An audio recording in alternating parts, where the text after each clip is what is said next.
এই নতুন প্রজন্মকে দিনের উপরে টিকায় রাখার মাধ্যমই হচ্ছে জ্ঞানের চর্চা, শিক্ষা দীক্ষা, সঠিক ইমানের চর্চা, সঠিক কোরআনের চর্চা, সঠিক মাসাইলের চর্চা, সঠিক আল্লাহ রসুলের সিরাত তার আদর্শের চর্চা। এগুলো যদি না হয় তাহলে এই নতুন প্রজন্ম পথচ্যুত হবেই হবে এবং সহজে তাকে লুফে নেওয়া সহজ হয়ে যাবে, পশ্চিমা দুনিয়ার জালে সহজে ফেসে যাবে। এই জন্য এই বক্তব্যের তালিম এটা চলতেই হবে যে কোনো মূল্য। আলহামদুলিল্লাহ কাফা ওয়া সালামুন আলা ইবাদিহিল্লাযিনা ইসতাফা বাবা।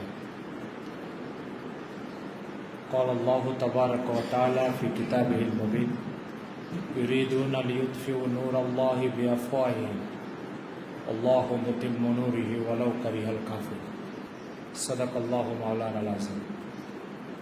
শ্রদ্ধেয় উলামা ইকরাম, বুজুর্গানে দ্বীন, ইসলামের ইতিহাসে চোখের পানি ঝরানোর মতো কিছু ইতিহাস যেমন আছে, মুখে হাসি ফোটানোর মতো কিছু ইতিহাস আছে। চোখের পানি ঝরানোর মতো ইতিহাসের আলোচিত একটা ইতিহাস হচ্ছে স্পেনের ট্র্যাজেডি। স্পেনের ট্র্যাজেডি খুঁটিনাটি লম্বা কথা বলার মজলিস এটা নাই, হুজুর অপেক্ষা করছেন। আপনারা এই ট্র্যাজেডি মোটামুটি জানেন যে প্রায় 800 বছরের একটা ইসলামী শাসন ব্যবস্থাকে এমনভাবে দাফন করে দেওয়া হয়েছে যেখানে ইমাম কুরতুবীর মতো মুফাসসিরে কোরআন এবং বিদগ্ধ আলিম জন্ম নিয়েছে, হাফেজ ইবনে আব্দুল বারের মতো আলোচিত মুহাদ্দিস জন্ম নিয়েছে, ইমাম মালিক রহমতুল্লাহ মশহুর শাকরি, যিনি মুয়াত্তা ইমাম মালিক থেকে নকল করে আজকে আমাদের সারা পৃথিবীতে মুয়াত্তার যে নুসখাটা প্রচলিত আছে, ইয়াহইয়া ইবনে ইয়াহইয়া আন্দলুসি, স্পেন থেকে এসে ইমাম মালিক রহমতুল্লাহের কাছে পড়েছিল, যার কারণে স্পেনে মালিকি মাযহাবের চর্চা সবচেয়ে বেশি হয়েছে। এই সমস্ত জগৎ বিখ্যাত যত আলিম, হাফিজ ইবনে আব্দুল বার রহমতুল্লাহ মুয়াত্তা ইমাম মালিকের দুটো সরা লিখেছে, দুটো 28 খণ্ডে, আল ইস্তিসকার আল তামহিদ, দুটো 28 খণ্ডে এখন ছাপা হয়েছে। মুয়াত্তা ইমাম মালিক এতটুকু একটা কিতাব, এর সরা লেখা হয়েছে 28 খণ্ডে, দুটো সরা। এই ধরনের জগৎ বিখ্যাত পণ্ডিতেরা জন্ম নিয়েছে স্পেনে। এদের তালিকা অনেক দীর্ঘ মাশায়েখে আন্দলুস নামে একটা কিতাবই আছে, সেখানে আপনি দেখলে এদের অবদান দেখলে আপনি অবাক হয়ে যাবেন। আজকে সেই স্পেনের 2 থেকে 3% মুসলমান, তাও স্পেনের না, আরব টারব যে তারপরে স্পেনে বসবাস করছে, তো এরা যে এখন 2 থেকে 3% মুসলমান। এখানে 800 বছর ইসলামী হুকুমত ছিল। উপমহাদেশের প্রখ্যাত আলেম দ্বীন মুফতি তকি উসমানী সাহেব স্পেন সফরে যে যখন ইসলামের প্রাচীন এসব স্মৃতিগুলো দেখছেন, দেখে ওনার বই পুস্তকে এই স্মৃতিগুলো লিখছেন, লেখার পরে উনি বলছেন যে 2-1 জায়গায় লিখছেন যে আমার এই কলমের কালি ঝরার সাথে সাথে চোখের পানিও ঝরছে না, এটা বলেছেন। স্পেনের এই সমস্ত করুণ ইতিহাস যারা লিখেছেন তাদের ভিতরে তকি উসমানী সাহেব একজন, আর মাওলানা আবুল হাসান আলী নদভী একজন। এনাদের লেখা এই বিষয়ে আমাদের পড়া দরকার। এটা একটা ইতিহাস। প্রশ্ন হচ্ছে যে এরকম ইলমের চর্চা, শিল্প সাহিত্যের এই দবদবা, ওলামা মাশায়েখদের এই ব্যাপক উপস্থিতি ও আনাগোনা, এই একটা শহর কিভাবে পুরো পাল্টে গেল, পুরো উল্টো হয়ে গেল? এর কারণটা কি? এই কারণটার জন্য আপনাকে তকি উসমানী শাহ হুজুরের স্পেনের সফরনামা আলাদা স্টেপে আসছে, এটা একটু পড়তে হবে। ঠিক এর বিপরীতে এই উপমহাদেশে 800 বছর কোরআন ও সুন্নাহর শাসন চলেছে। 500 বছর ছিল মোগলদের শাসন, এর আগে খিলজি বংশের শাসন, লোদি বংশের শাসন, ঘুরি বংশের শাসন, দাস বংশের শাসন, এগুলো সব ইসলামী হুকুমতের শাসন ছিল। এই 800 বছরের ইসলামী হুকুমতটাকে শেষ করে ব্রিটিশরা এখানে এসে স্পেনের চেয়ে আরেকটা খারাপ পরিস্থিতি বানাতে চেয়েছিল। এই উপমহাদেশকে আরো খারাপ পরিস্থিতি। ব্রিটিশ এর পরিকল্পনা কত সুদূর ছিল, এটার জন্য আপনি একটা বই পড়তে পারেন, দি ইন্ডিয়ান মুসলিমস, একজন ব্রিটিশ লেখকের লেখা, এটা বাংলা অনুবাদ হয়েছে, উর্দু অনুবাদ হয়েছে। আর এই বিষয়টা পড়তে পারেন আপনি মুসলমানুক আর রৌশন মুস্তাকবিল, তুফাইল নামক একজন লেখকের, যিনি আলিগড় ইউনিভার্সিটি থেকে পড়াশোনা শেষ করেছে, 1 খণ্ডে এই উপমহাদেশে মুসলমানদের ব্যাপারে ব্রিটিশদের পরিকল্পনা লিখেছেন উনি ওখানে। ব্রিটিশরা আরেকটা স্পেনের ঘটনা, বরং স্পেনের চেয়ে খারাপ আরেকটা ঘটনা ইন্ডিয়া পাকিস্তান বাংলাদেশে ঘটাতে চেয়েছিল, কিন্তু 100 কিছু তো সফল হয়েছে, এটা অস্বীকার করার উপায় নেই। 100% সফল হয়নি কেন স্পেনের মতো? এই কারণটা আজকে আমার বলার উদ্দেশ্য। 100% ব্রিটিশরা সফল হয়নি যে কারণে, সেই কারণটার ভিতরে একমাত্র হচ্ছে মৌলানা কাসিম নানতুবি রহমতুল্লাহ কৌশল, ঘাম আর রক্ত আর শ্রম, এটা হচ্ছে একমাত্র কারণ, আর কোনো কারণ নেই। মৌলানা কাসিম নানতুবি রহমতুল্লাহ ঘাম, রক্ত, কৌশল, এটা হচ্ছে নতুন একটা স্পেনকে দক্ষিণ এশিয়ায় আবিষ্কৃত হওয়ার ক্ষেত্রে ঠেকিয়ে দিয়েছে। যদি আমাদের এই মাশায়েখদের ঘাম, রক্ত আর শ্রম এই উপমহাদেশে না ঝরত, তাহলে দক্ষিণ এশিয়ায় নতুন আরেকটা স্পেন জন্ম নিত, মৌলানা কাসিম নানতুবি রহমতুল্লাহ কি করেছেন এটা একটু আমাদের সামনে আছে, তারপরে মুজাকারা করছি একটা তাজা হওয়ার জন্য। 1857 সালে শামিলিতে যখন উনি রশিদ আহমদ গঙ্গুই, হাজী ইমদাদুল্লাহ মহাজির মক্কি, এই তিনজনের নেতৃত্বে শামিলিতে যাওয়া দরকার আমাদের। এটা ভারতের উত্তরপ্রদেশে মুজফ্ফরনগর জেলার মধ্যে পড়ছে, আমি গেছি এখানে। এই শামিলিতে যখন ওনারা ব্রিটিশের সাথে লড়াই করে চরমভাবে পরাজিত হয়েছে, তখন কাসিম নানতুবি চিন্তা করলেন যে আসলে ব্রিটিশের সাথে সম্মুখ সমরে যুদ্ধ করার সে অবস্থা এখন আমাদের নাই। তো উনি যুদ্ধ করতে হবে, কিন্তু যুদ্ধের সুরটা পাল্টাই দিয়ে উনি কৌশল নিলেন যে তালিমি এবং কোরআন ও সুন্নাহর মজবুত শিক্ষা ব্যবস্থার মাধ্যমে ব্রিটিশরা যে ইরতেদাদের ফিতনা এবং ইসাইয়াতের ফিতনাকে এখানে প্রতিষ্ঠিত করে নতুন স্পেন বানাতে যাচ্ছে, এই ফিতনাটাকে তালিমের মাধ্যমে, শিক্ষার মাধ্যমে এই ফিতনাটাকে দমন করবে। শেখুল হিন্দ মাহমুদ হাসান দেওবন্দি রহমতুল্লাহ একটা বক্তব্য মৌলানা আবুল হাসান আলী নদভী রহমতুল্লাহ কয়েকটা কিতাবে নকল করেছেন। শেখুল হিন্দ রহমতুল্লাহ বলতেন যে দারুল দেওবন্দের আগের নাম ছিল আল মাদ্রাসাতুল আরাবিয়া, প্রাচীন মানে প্রথম দিকে এটাকে মাদ্রাসা আরাবিয়া বলা হতো। ये मदरसा अरबिया क्यों तासीस की गई, ये हमारे आंखों के सामने है। उस्तादुल मोहतरम मौलाना कासिम नानतुबी रहमतुल्लाह अलैह ये सिर्फ मौलाना बनवाने के लिए पैदा नहीं किया, हजरत इस मदरसा की तासीस की मुजाहिद बनवाने के लिए। और तालीम ये हजरत का नई जिहाद का एक हथियार है। शिक्षा व्यवस्था হচ্ছে হযরতের নতুন যে যুদ্ধটা করতে চাচ্ছেন সেই যুদ্ধের হাতিয়ার হচ্ছে শিক্ষা ব্যবস্থা।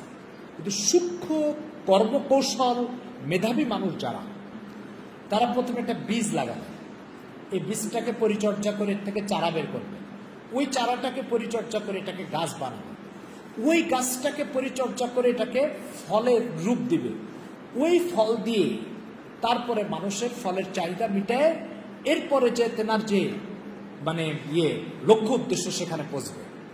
তো মেধাবী মানুষরা এই পন্থাটা অবলম্বন করে, গাছ আটি লাগাবে এক প্রজন্ম, গাছ পরিচর্যা করবে আরেক প্রজন্ম, সুফল ভোগ করবে আরেক প্রজন্ম। এটা হচ্ছে মেধাবী আর দূরদর্শী মানুষের কাজ। আর যারা মোটা মানুষের কাজ, তারা মনে করে যে আজকে গাছ লাগাবো, আজকে ফল হবে, আজকে খাবো। এই জন্য নবীদের হেদায়েতের সাথে আল্লাহ পাক একটা শব্দ উল্লেখ করেন কোরআন মাজিদে, দেখবেন সূরা হামিম সিজদা 21 নম্বর আয়াত, ওখানে দেখেন আল্লাহ তাআলা বলছেন ওয়ালাকাদ আতাইনা মূসাল কিতাবা ফালা তাকুন ফি মিরয়াতিন মিন লিকাই ওয়াজআলনাহু হুদাল লিবানি ইসরাঈল ওয়াজআলনা মিনহুম আইম্মাতান ইয়াহদুনা বিআমরিনা লাম্মা সাবারু। বনি ইসরাইলের মধ্যে আমি কিছু লোক তৈরি করেছি যারা হেদায়েতের কাজ করবে। কখন সম্ভব হয়েছে এটা?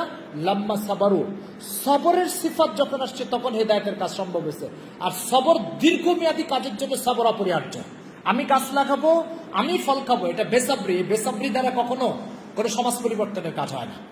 সমাজ পরিবর্তনের কাজ হয় দীর্ঘমেয়াদী পরিকল্পনা নিয়ে করতে হবে। এই বেথা আল্লাহ তাআলা উপমহাদেশে দুইজন আলেমের মাথায় দিয়েছেন, একজন হচ্ছে মৌলানা ইলিয়াস রহমতুল্লাহ আলাইহ, আরেকজন হচ্ছে কাসিম নানতুবি রহমতুল্লাহ আলাইহ। ইলিয়াস রহমতুল্লাহর মাথায় যেটা আসছে সেটা হচ্ছে আমাদের সমাজে কেউ একটা সংগঠন তৈরি করে, ঠিক আছে? তো সংগঠন তৈরি করে কি চিন্তা করে, আমি এ সংগঠন করব, আমি এটার নেতৃত্বে আসবো, আমি ক্ষমতায় যাবো, আমি এমপি হবো, মন্ত্রী হবো। সে সব কিছু করতে চায়। আমি গাছ লাগাবো, আমি ফল খাবো, আমি বাঁচবো, আমি এর যাবতীয় সুফল পাবো। তো এটা হচ্ছে বেসাবরি। এটা কি বেসবরি। সবর কি জিনিস? সবর হচ্ছে আমি আটি লাগায় চারা দেখতে দেখতে আমি মারা যাব, একটা প্রজন্ম তৈরি করে যাব যারা এসে এই গাছটার পরিচর্যা করবে, আরেকটা প্রজন্ম তৈরি করবো তারা এসে এই গাছটাকে ফলে পৌঁছায় দিবে, আরেকটা প্রজন্ম এসে তার সুফল ভোগ করবে। আর প্রত্যেক নবীদের সাথে সবরের সিফাতটা ছিল, এই কারণে নবীরা কখনো দাওয়াতের কাজ বেসাবরি দ্বারা করতো না। বেসাবরি হলে নবুয়তের কাজ করতেই পারবে না। এই জন্য আমাদের মধ্যে প্রথম যে ইয়েটা দূর করতে হবে সেটা হচ্ছে আমি এই কাজ করেছি এর সুফল আমাকে ভোগ করতে হবে, না না, আমি এই কাজ করি সুফল আরেকজন ভোগ করবে। 1757 সালে ব্রিটিশ রাজ লর্ড ক্লাইভ নবাব সিরাজউদ্দৌলার হাত থেকে যে ভারত উপমহাদেশের পলাশির এলাকাটাকে দখল করে শাসন কার্যের নিজের হাতে নিয়েছিল, এই লর্ড ক্লাইভের আদৌ লক্ষ্য ছিল না শুধু পলাশি নিয়ে সেখানতে হবে, তার লক্ষ্য ছিল দিল্লির লালকেল্লা দখল করবে। 1803 সালে দিল্লির লালকেল্লা ওদের হাতে নিয়েছে বাদশাহ বাহাদুর শাহ জাফরের হাত থেকে। এই যে বাহাদুর শাহ জাফরের হাত থেকে দিল্লির লালকেল্লা নিয়ে যাত্রা শুরু করেছে ওরা ইস্ট ইন্ডিয়া কোম্পানির থেকে, যখন আওরঙ্গজেব ক্ষমতায় ছিল 1600 শতাব্দীতে। সেই 1600 শতাব্দীর যাত্রা ওরা পরিণত করেছে 1801 সালে করে, তারপরে পুরো ইন্ডিয়া ওরা হাতের ভিতরে নিয়েছে। কাজ করেছে একজন, রক্ত ঝরাইছে একজন, ঘাম ঝরাইছে একজন, সুফল ভোগ করেছে 3 প্রজন্ম পরে এসে। এই সবরটা আম্বেকরামের মধ্যে ছিল। আমাদের ভিতরে বড় সমস্যা হচ্ছে এই সবর নাই, বড় সমস্যা এটা। এই জন্য নবীদের কথা যেখানে কোরআন মজিদে আসছে, ওয়াকান আবদান সাবুরা আবদান শাকুরা শাকিরান লিআনুমি লম্মা সাবারু, এই যে শব্দগুলো নবীদের সামনে আল্লাহ তাআলা কেন ব্যবহার করছেন এই কারণে দাওয়াতের কাজ, সমাজ পরিবর্তনের কাজ, উম্মার পরিবর্তনের কাজ সবর ছাড়া হয় না এটা। তো যেটা বলতেছিলাম, কাসিম নানুতুবি রহমতুল্লাহ আলাইহি তিনি সিদ্ধান্ত নিলেন ব্রিটিশের সামনে লড়াই করবেন না। উনি সিদ্ধান্ত নিলেন যে আমি লড়াইয়ের ময়দান চেঞ্জ করব। হযরতের এই পরিকল্পনাটা এতটা সময় উপযোগী এবং বুদ্ধিবৃত্তিক ছিল যে পশ্চিমা দুনিয়া আজকাল সরাসরি ময়দানের সাথে যুদ্ধ করা, ময়দানে একটার সাথে লড়াই করা, এগুলো কমাই দিয়েছে। এখন ওদের লড়াইটা হয় বুদ্ধিবৃত্তিক লড়াই। বুদ্ধিবৃত্তিক লড়াই মানে আপনার সমাজ থেকে আপনার আদর্শকে দাফন করে সে তার আদর্শকে চাপাই দিবে। কি করবে জানেন? আপনার সমাজের থেকে কিছু লোককে উঠায় ইউরোপে নিয়ে যাবে, ইউরোপে নিয়ে যেয়ে এদেরকে প্রশিক্ষণ দিবে, দেমাগ ধোলাই করবে, ধোলাই করে এদের মাথার থেকে আল্লাহ, খোদা, আখেরাত, দিন এগুলো সব খতম করে নির্ভেজাল পশ্চিমা দুনিয়ার বস্তুবাদী চিন্তা ঢুকাই দিবে। ঢুকাই দিয়ে ওরা আপনার দেশে পাঠাই দিবে। পাঠাই দিয়ে আস্তে আস্তে একে স্বীকৃত করাবে, এ হচ্ছে বুদ্ধিজীবী। এই বুদ্ধিজীবীটা করা এবার ওকে ওই সমাজে মডেল বানাবে, নমুনা বানাবে, ওসোয়া বানাবে। এবার তার বক্তব্য, তার কথা, তার সিদ্ধান্ত ওই সমাজে ব্যাপকভাবে সমাদৃত এবং গ্রহণযোগ্য হবে। এ হচ্ছে পশ্চিমাদের সবচেয়ে আস্থাভাজন প্রতিনিধি। আমাদের সমাজে ডক্টর কামাল, আমাদের সমাজে আপনার শাহরিয়ার কবির, আমাদের সমাজে মারা গেছে শামসুর রহমান, আমাদের সমাজে কবির চৌধুরী। এই যে লোকগুলো, এই লোকগুলো কি? এই লোকগুলো হচ্ছে পশ্চিমা দুনিয়ার বুদ্ধিবৃত্তিক যুদ্ধে পশ্চিমাদের মুজাহিদ, আমাদের সমাজের তাদের আস্থাভাজন প্রতিনিধি। এই জন্য পশ্চিমা দুনিয়া এখন অস্ত্র দিয়ে যুদ্ধ করে না, এখন যুদ্ধ করে বুদ্ধিবৃত্তিক যুদ্ধ। এই যুদ্ধটাকে আরবিতে আমাদের কিতাবাদিতে ডক্টর মুস্তাফা সেবাই মিশরের প্রখ্যাত লেখক, তার লেখাতে পাবেন আপনি আল গজবুল ফিক্রি। আল গজবুল ফিক্রি ইংরেজিতে বলে ইন্টেলেকচুয়াল ওয়ার। এই ইন্টেলেকচুয়াল ওয়ার যেটা বুদ্ধিবৃত্তিক যুদ্ধ, এই বুদ্ধিবৃত্তিক যুদ্ধটা এরা আমাদের সমাজের উপরে সাথে এখন করে। এই জন্য আপনাকে অস্ত্র দিয়ে গুলি করবে না, কিন্তু আপনার দেমাগটাকে এমন ভাবে সাইজ করে দিবে যে আপনার দেমাগ থেকে যে কথা বেরোবে সব পশ্চিমা দুনিয়ার প্রতিনিধিত্বের কথা বেরোবে। এই যুদ্ধটা এখন ওরা করে। আর এই যুদ্ধটা করার জন্য পশ্চিমা দুনিয়া এখন কি করছে? একমাত্র শিক্ষা ব্যবস্থাটাকে দখল করছে, শুধু শিক্ষা ব্যবস্থা। এটার জন্য ওরা কোনো রাজনৈতিক সংগঠনও করে না, এর জন্য ওরা হামতাম মিছিল মিটিং এগুলো করে না। শিক্ষার যে উৎসগুলো, স্কুল, কলেজ, ইউনিভার্সিটি, এগুলোকে দখল করছে। দখল করে এই সমস্ত ইউনিভার্সিটিগুলোতে এখন থেকে 50 বছর আগে এখানে শুধু জাগতিক বিষয় শিক্ষা দেওয়া হতো। এখন এই সমস্ত ইউনিভার্সিটিতে একেবারে নির্ভেজাল পশ্চিমা দুনিয়ার বিশ্বাস, চারিত্রিক নোংরামি, চারিত্রিক যৌন উচ্ছৃঙ্খলতা, এগুলাকে এই সমস্ত শিক্ষা ব্যবস্থার ভিতরে প্রমোট করে দিচ্ছে, দিয়ে সেই বুদ্ধিবৃত্তিক যুদ্ধের একটা পরিণতিতে পৌঁছার চেষ্টা করছে। মৌলানা কাসিম নানুতুবি রহমতুল্লাহ কাজটা সময় উপযোগী এবং অত্যন্ত যৌক্তিক কেন ছিল? এর কারণ হচ্ছে পশ্চিমা দুনিয়া আগামী দুনিয়াতে এইভাবে অস্ত্রের যুদ্ধ বন্ধ করে যে বুদ্ধিবৃত্তিক যুদ্ধ শুরু করবে আর শিক্ষা ব্যবস্থাকে তার মাধ্যম বানাবে, এটা হযরত তার দূরদর্শিতা দিয়ে বুঝেছিলেন। বোঝার কারণে হযরত শিক্ষা ব্যবস্থাকে হাতে নিয়েছেন। নিয়ে আজকে আপনি ভাবতে পারেন যে হযরতের চিন্তা থেকে আবিষ্কৃত এই সিলেবাসটা এই উপমহাদেশকে তো স্পেনের হাত থেকে বাঁচিয়েছে। এই উপমহাদেশকে নয়, এখন ইউরোপ আমেরিকাতে দিনের সবচেয়ে নির্ভেজাল মূল ধারার শিক্ষা ব্যবস্থাটা হচ্ছে এই কওমি মাদ্রাসা। আপনি যান ইউরোপের দুটো দেশের নাম আপনাকে বলি। ইউরোপের একটা দেশের নাম হচ্ছে ব্রিটেন, আরেকটা দেশের নাম হচ্ছে ফ্রান্স। ফ্রান্সে মুসলমানের মেজরিটি ব্রিটেনের চেয়ে বেশি, কিন্তু ব্রিটেনে জায়গায় জায়গায় আপনি মাদ্রাসা, মক্তব, দাওরা হাদিস মাদ্রাসা, হিফজখানা ভরে গেছে। বরং আগামী দুনিয়াতে যদি কখনো ইসলামিক কোনো বিপ্লব ইউরোপে হয়, তাহলে লন্ডন হবে তার মার্কাজ। এত মাদারিস লন্ডনে আর ব্রিটেনে। এর বিপরীতে আপনি ফ্রান্সে যান, টোটাল ফ্রান্সে মসজিদ মাদ্রাসা তো নাই। মসজিদ 500, 600, 1000 কিলোমিটার দূরে দূরে এক একটা মসজিদ। প্রশ্ন হচ্ছে লন্ডনে এই অবস্থা, ফ্রান্সে এই অবস্থা কেন? এর কারণ হচ্ছে লন্ডনে যারা গেছে এরা হচ্ছে এই উপমহাদেশের মুসলমানরা গেছে, আর ফ্রান্সে যারা আসছে, ফ্রান্স আরব উপনিবেশ ছিল, অর্থাৎ ফ্রান্স মিশর, মৌরতানিয়া, তুনুস এই সমস্ত রাষ্ট্রের উপর উপনিবেশ শাসন চালানোর কারণে ফ্রান্সে যারা গেছে এই আরব দেশের মুসলমানরা গেছে। আর ব্রিটেন আমাদের এই উপমহাদেশে উপনিবেশ শাসন চালিয়েছে। এই জন্য ব্রিটেনে যারা গেছে এখানকার লোকজন গেছে, এখানকার মুসলমানরা গেছে। এরা যখন গেছে সাথে মাদ্রাসা নিয়ে গেছে, সাথে মসজিদ নিয়ে গেছে, সাথে দিনের মেহনত নিয়ে গেছে। আর আরব থেকে যারা স্পেনে গেছে, সেই স্পেনে যখন গেছে, তারা এই স্পেন বলছি ফ্রান্সে গেছে, তো ওরা মসজিদও সাথে নিয়ে যায়নি, মাদ্রাসাও সাথে নিয়ে যায়নি। এই কারণে ফ্রান্সে মাদ্রাসার এই দুর্ভিক্ষ, আর লন্ডনে আপনি যাবেন মাদ্রাসা মসজিদ দিয়ে আবার। তো এই যে দুটো পার্থক্য ইউরোপের কথা বললাম, এটা মৌলানা কাসিম নানুতুবি রহমতুল্লাহ দূরদর্শিতার ফলাফল। এই জন্য কিছুদিন আগে তুরস্কের একজন প্রফেসর কাসিম নানুতুবি রহমতুল্লাহর উপর ডক্টরেট ডিগ্রি করেছে, তুরস্কের লোক। আপনার জামিয়াতুল খালিদ ইবনে ওলিদ, জামিয়াতুল ইবনে খালদুন, তুরস্কে একটা বড় ইসলাম ইউনিভার্সিটির নাম। এই ইবনে খালদুন ইউনিভার্সিটি থেকে সে ডক্টরেট ডিগ্রি করেছে মৌলানা কাসিম নানুতুবির উপরে। তো আমি অনলাইনে সেই থিসিসটা দেখতেছিলাম, তো ওর ভিতরে লিখছে, যদি স্পেনে, আমাদের এই উপমহাদেশের মানুষের বক্তব্য না, কিন্তু ইউরোপের লোকের বক্তব্য, যদি স্পেনে কোন কাসিম নানুতুবি জন্ম নিত, তাহলে স্পেনকে ওইভাবে ঠেকানো যেত যেভাবে ইন্ডিয়া পাকিস্তানকে ঠেকানো গেছে। আরেকটা কথা বলেছে, সেটা হচ্ছে আলবেনিয়া, এটা দেশ ইউরোপে। বলছি এই আলবেনিয়াতে যে এখন মুসলমানরা বলে, আমার দাদার কাছে কালিমা তৈবা শুনেছিলাম, এরপর আর কারোর কাছে শুনেনি। এই অঞ্চলকে যে এইভাবে পরিবর্তন করে ফেলেছে ইউরোপের খ্রিস্টানরা, বলছে এই আলবেনিয়াতে কোনো কাসিম নানুতুবি জন্ম নিলে আলবেনিয়াকে ঠেকানো যেত। এই জন্য বর্তমানে কোন সমাজ ব্যবস্থাকে পরিবর্তনের জন্য শিক্ষা হচ্ছে সবচেয়ে শক্তিশালী মাধ্যম। এই মাধ্যমটা যদি আমরা আয়ত্ত করতে না পারি, আর এটাকে যদি নিজেদের কন্ট্রোলে না আনতে পারি, এই প্রজন্ম এরকম একটা পরিণতিতে পৌঁছবে, যেটা স্পেনে পৌঁছে বাপ দাদারা কালিমা তওবা পড়তো, এরপর আর কাউকে শুনিনি, এরকম একটা অবস্থার শিকার হবে।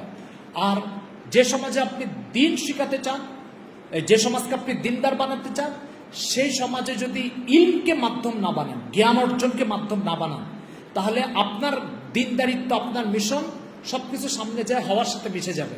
যদি টিকে থাকে তাহলে বিকৃত অবস্থায় টিকবে, স্বাভাবিক অবস্থায় টিকবে না। এই জন্য পৃথিবীতে প্রত্যেক সভ্যতা যদি টিকে থাকে, তাহলে মনে করবেন একমাত্র মাধ্যম তার জ্ঞান চর্চা। জ্ঞান চর্চা ছাড়া কোন সভ্যতা অবিকৃত অবস্থায় সামনে বাড়ে না, চলে না। যদি চলে, বিকৃত অবস্থায় চলবে। আমার কথাটা কি বুঝাতে পারছি ভাই?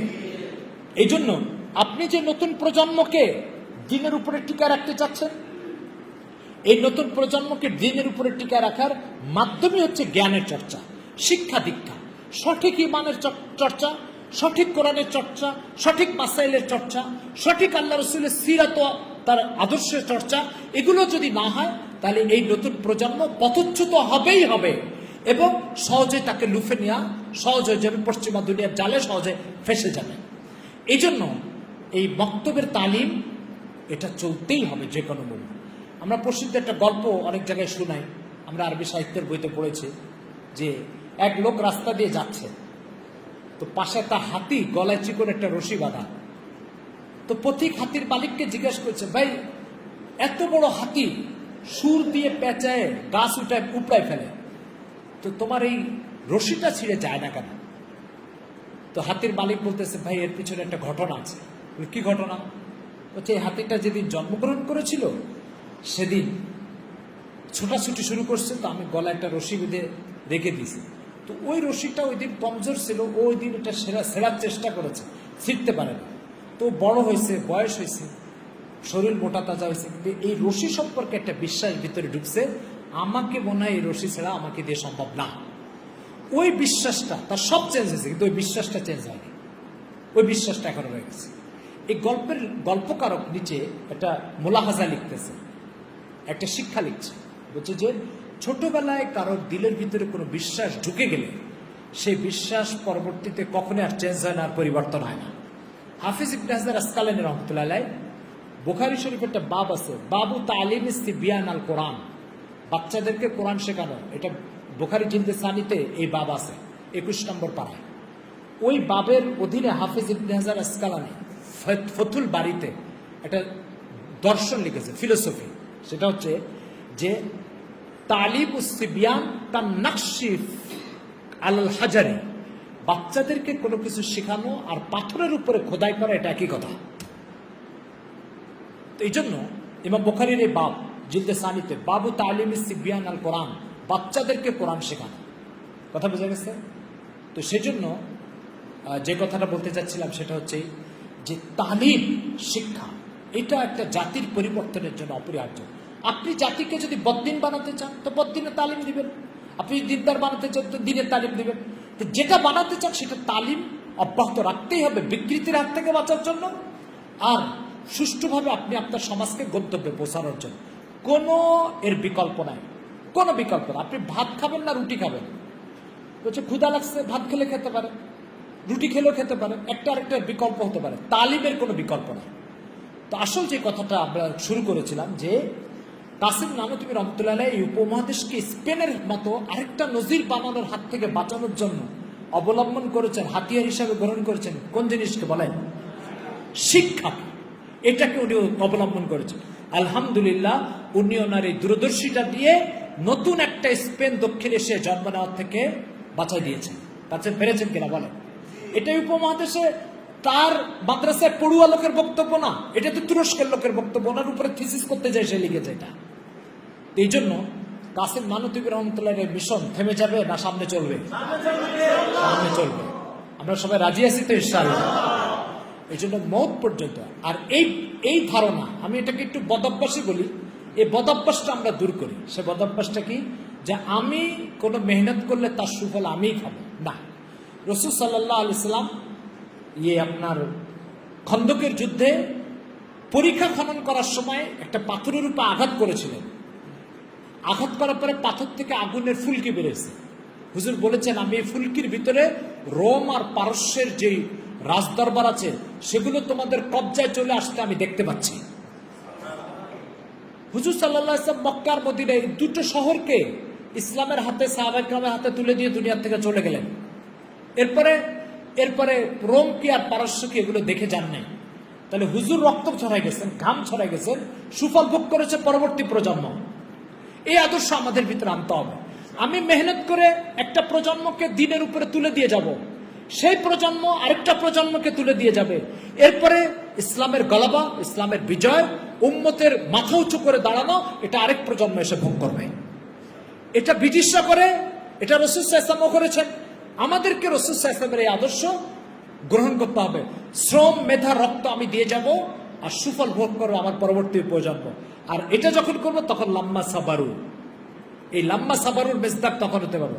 আর এই বেসাবরি, আমি বীজ লাগাইছি, আমি খাবো, আমি ভোগ করবো, এটা কখনোই হেদায়েতের কাজের সাথে চলে না।